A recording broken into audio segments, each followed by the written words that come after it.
Good afternoon ninth class सुमध्यानम। Ninth class हम अपना अष्टम पाठ पढ़े थे लोह तुला, जिसमें हमने 2 क्वेश्चन को किया था, एक पदेन उत्तरत और दूसरा किया था हमने पूर्ण वाक्य उत्तरत या संस्कृत में उत्तर लिखिए। तीसरा क्वेश्चन है आज हमारा स्थूल पदा अधिकृत्य प्रश्न निर्माणम कुरु। ठीक है, जो मोटे पद दिए गए हैं, जो स्थूल पद दिए गए हैं, इसमें हमने क्या करना है, प्रश्न निर्माण करना है। किस प्रकार से, जैसा पहला पद दिया गया है आपको, जीर्णधनः विविक्स या देशा अनंतरम गंतुमिच्छन व्यचिंतयत्। ठीक है, जीर्ण धन, जो जीर्ण धन था वह धन के अभाव में दूसरे देश में जाने के लिए उसने सोचा। दूसरे देश में जाने के लिए उसने सोचा। तो जो जीर्ण धन है वहाँ पे हमने प्रश्न निर्माण करना है। तो क्या आएगा कि जैसे यहाँ पे उत्तर दिया गया है सीधा कि जीर्ण धना विविक्षयाद, अर्थात जीर्ण धन धन के अभाव के कारण दूसरे देश में जाने के लिए उसने सोचा। तो जीर्ण धन पे आएगा कौ, अर्थात कौन, कौन धन के अभाव में दूसरे देश जाने के लिए सोचता है। ठीक है, कौन आएगा क्योंकि यहाँ पे क्या है, जीर्ण धना है और क्या है यहाँ पे पुल्लिंग है। ठीक है, तो यहाँ पे इसलिए क्या आएगा, कह, कौन। ठीक है, कौन धन के अभाव में एक देश से दूसरे देश को जाना चाहता है।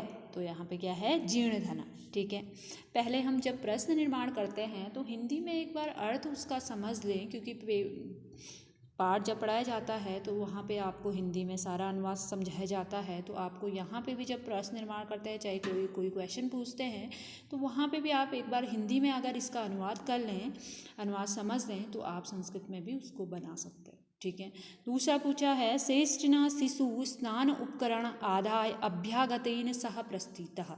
ठीक है, सेठ का जो शिशु था वह स्नान के उपकरण लेकर के, इसका स्नान का सामान लेकर के उस अतिथि के साथ चला गया। प्रस्थित अर्थात चला गया। तो यहाँ पे हमने अभ्यागते को प्रश्न निर्माण करना है, तो आंसर इसका आ जाएगा, प्रश्न निर्माण होगा इसका केन। ठीक है, किसके साथ। ठीक है, केन अर्थात किसके साथ। सेठ का पुत्र स्नान का सामान लेकर के किसके साथ गया। तो यहाँ पे क्या है, अभ्यागते। ठीक है, उस अतिथि के साथ वह स्नान के लिए गया।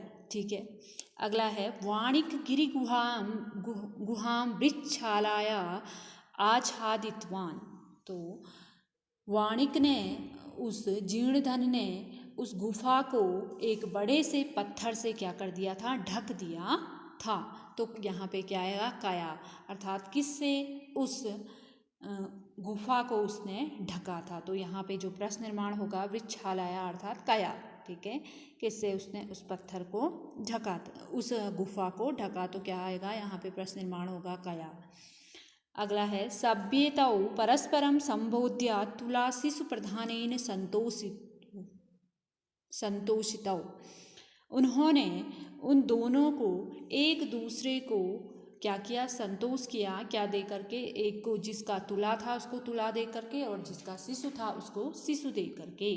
तो यहाँ पे तुला शिशु प्रधानेन, यहाँ पे प्रश्न निर्माण करना है। तो उन लोगों ने परस्पर उन लोगों का संवाद किससे किया। तो तुला और कथम अर्थात कैसे किया। ठीक है, तो कैसे किया उन्होंने, एक को जिसका शिशु था उसको शिशु दे दिया, और जिसका तुला था, तराजू था, उसको तराजू दे दिया। ठीक है, तो ये इस प्रकार से हम प्रश्न निर्माण करेंगे। अगला क्वेश्चन पूछा है अधोलिखितानां श्लोकानां अपूर्णो अन्वयः प्रदत्तः पाठादित्यः तं पूरयत्। लेकिन यहाँ आपको अन्वय पूर्ण किया हुआ दिया गया है, मैंने अंडरलाइन किया है कि यहाँ पे रिक्त स्थान होना चाहिए। ठीक है, अपूर्ण में, जैसे यत्र देशो अथवा स्थाने स्ववीर्यतः भोगा भुक्ता तस्मिन् व्यूहिना य वसेत स पुरुषा धमा। इसको इसी प्रकार से आप उतारोगे, क्योंकि यहाँ पे रिक्त स्थान आपके लिए अपूर्ण अन्वय नहीं दिया गया है, पूर्ण ही अन्वय दिया गया है। जहाँ पे मैंने अंडरलाइन करा है वहाँ पे आप रिक्त स्थान करोगे और वहाँ पे इनको भरोगे। ठीक है, जो यहाँ पे अंडरलाइन में किए गए हैं इन वाक्यों के नीचे आप अंडरलाइन करोगे, ठीक है। दूसरा है राजन यत्र लोह शस्त्रस्य तुलां मूषकाः खादन्ति तत्र शेन बालकं हरेत अत्र संशयः न, ठीक है। हे राजन, जिस प्रकार से लोहे का तराजू को मूसक अर्थात चूहा खा सकता है, उसी प्रकार बालक को भी बाज उठा ले जा सकता है, इसमें कोई संशय नहीं है। इस श्लोक का है। तो यहाँ पे जहाँ पे अंडरलाइन किए हैं तो उन शब्दों के नीचे आप लोग भी अंडरलाइन करोगे, क्योंकि यहाँ पे अपूर्ण अन्वय नहीं है, ठीक है। अगला है तत्पदम रेखांकित कुरुत यत्र, ठीक है। जो पद पूछे गए हैं यहाँ पे, वहाँ पे रेखांकित करना है। जैसे क में हमें पूछा गया है ल्यप प्रत्यय नास्ति, इनमें से ल्यप प्रत्यय किसमें नहीं है। तो अभी हम जब व्याकरण में आगे प्रत्यय पढ़ेंगे तो उसमें हम देखेंगे, हम उसमें प्रत्यय पढ़ेंगे, किसे ल्यप प्रत्यय कहते हैं, किसे तुमुन प्रत्यय कहते हैं, किसे अनियर प्रत्यय कहते हैं, हम उसमें पढ़ेंगे। तो आप देखो आज इसमें बताया गया है कि किसमें ल्यप प्रत्यय नहीं है, ल्यप प्रत्यय नास्ति, अर्थात किसमें इन जो शब्द दिए हैं बिहस्य लोह शस्त्रस्य संबोध्य आदाय, इसमें से किसमें ल्यप प्रत्यय नहीं है, ठीक है। लोह शस्त्रस्य ऐसा शब्द है जो षष्ठी विभक्ति का है, इसमें ल्यप प्रत्यय नहीं है। बिहाय में बिहस्य में ल्यप प्रत्यय है, संबोध्य में ल्यप प्रत्यय है और आदाय में भी ल्यप प्रत्यय है, ठीक है। लोह शस्त्र से ऐसा शब्द है जिसमें ल्यप प्रत्यय नहीं है, तो इसको हमने क्या करना है, अंडरलाइन करना है। दूसरा पूछा है यत्र द्वितीया विभक्ति नास्ति, यहाँ किसमें द्वितीय विभक्ति नहीं है।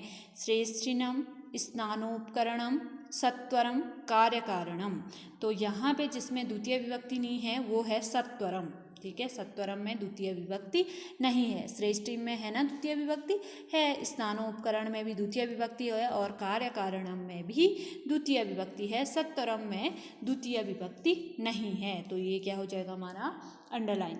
अगला है यत्र षष्ठी विभक्ति नास्ति, जिसमें षष्ठी विभक्ति नहीं है। तो विभक्ति हमें याद होनी चाहिए। षष्ठी विभक्ति किसमें नहीं है, पश्यतः स्ववीर्यतः श्रेष्ठिनः सभ्यानाम, तो यहाँ पे स्ववीर्यतः में षष्ठी विभक्ति नहीं है, ठीक है। पश्यतः श्रेष्ठिनः सभ्यानाम, इनमें क्या है, षष्ठी विभक्ति है। और स्ववीर्यतः में क्या नहीं है, षष्ठी विभक्ति नहीं है। तो 3 क्वेश्चन आज आप करोगे, इससे आगे आपको अगले दिन कराया जाएगा, ठीक है।